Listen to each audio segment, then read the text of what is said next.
غیبت کس کو کہتے ہیں؟ امام غزالی رحمۃ اللہ علیہ فرماتے ہیں کسی کا عیب بیان کرنا اور وہ عیب اس کے کپڑوں میں پایا جائے تب بھی آپ نے بیان کیا تو غیبت ہے۔ اگر وہ عیب اس کے اخلاق میں پایا جاتا تھا تو وہ بھی آپ نے اس کی پیٹھ کے پیچھے بیان کیا تب بھی غیبت ہے۔ اگر اس کے دینی معاملات میں وہ بات پائی جاتی تھی تو آپ کو چاہیے تھا دین کے اندر اگر کسی میں عیب پایا جائے تو یہاں اس کو تبلیغ کرنا چاہیے یا اس کے لیے دعا کرنا چاہیے۔ آپ کو پیٹھ کے پیچھے بیٹھ کے یہ ڈسکس کرنا کہ اس نے کبھی نماز نہیں پڑھی، پابندی سے روزہ نہیں رکھتا، اس کی تو اجازت ہی نہیں۔ اگر آپ کو نظر آ گیا تھا کہ یہ خامی ہے تو یہاں حکم یہ تھا کہ جا کے تبلیغ کرتے یا اس کے لیے دعا کرتے یا سمجھاتے کہ بھائی صحیح ہو جا۔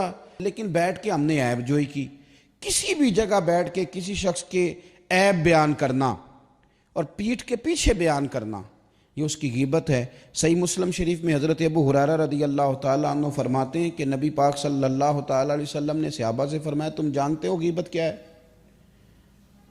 عرض کی حضور بتا دیجئے، تو نبی پاک صلی اللہ تعالیٰ علیہ وآلہ وسلم نے ارشاد فرمایا کہ اپنے بھائی کا ایسا عیب بیان کرنا کہ جس کا بیان کرنا وہ ناپسند کرتا ہو، اسے نہیں اچھا لگتا کہ تم وہ بات کہیں ڈسکس کرو اس کی، وہ بات اگر تم نے بیان کر دی تو وہ غیبت ہے۔ تو صحابی نے عرض کی یا رسول اللہ صلی اللہ علیہ وسلم اگر عیب پایا بھی جا رہا تھا تو پھر بھی ہم نے بیان کر دیا تو غیبت ہے؟ یعنی ہم نے بیٹھ کے ڈسکس کیا کہ وہ بندے میں یہ خرابی ہے تو وہ خرابی ہے بھی، یعنی جھوٹ نہیں بولا، واقعی خرابی تھی تو ڈسکس کر دی تو حضور یہ بھی غیبت ہے؟ تو نبی پاک نے فرمایا یہی تو غیبت ہے، یہی تو غیبت ہے کہ خرابی پائی جا رہی تھی تو آپ نے بیٹھ کے ڈسکس کیا، یہی تو غیبت ہے۔ اور فرمایا اگر خرابی نہیں پائی جا رہی تھی اور پھر تم نے وہ بیان کر دی وہ تو غیبت نہیں، وہ تو بہتان ہے، وہ تو تم نے الزام لگایا، وہ تو بہتان ہے، اس کی تو الگ سے سزا ہے۔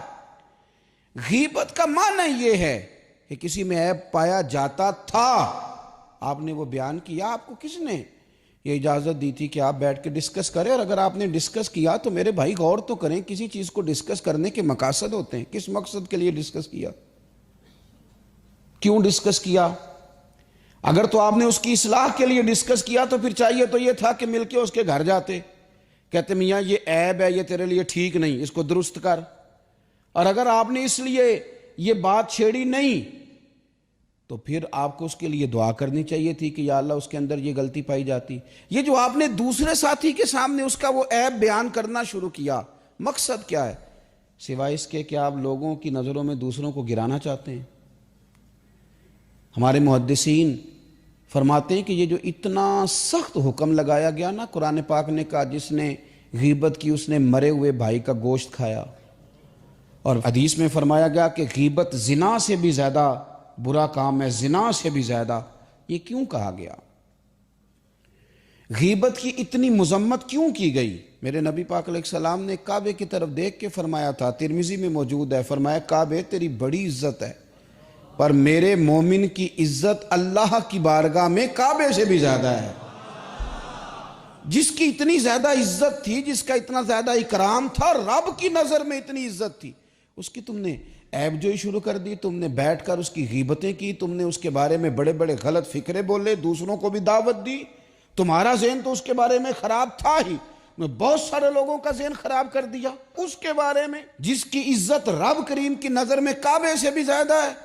اور حضور کی نظر میں کیا عزت ہے؟ میرے کریم محبوب نے فرمایا جس نے میرے مومن کو تکلیف دی اس نے مجھے تکلیف دی۔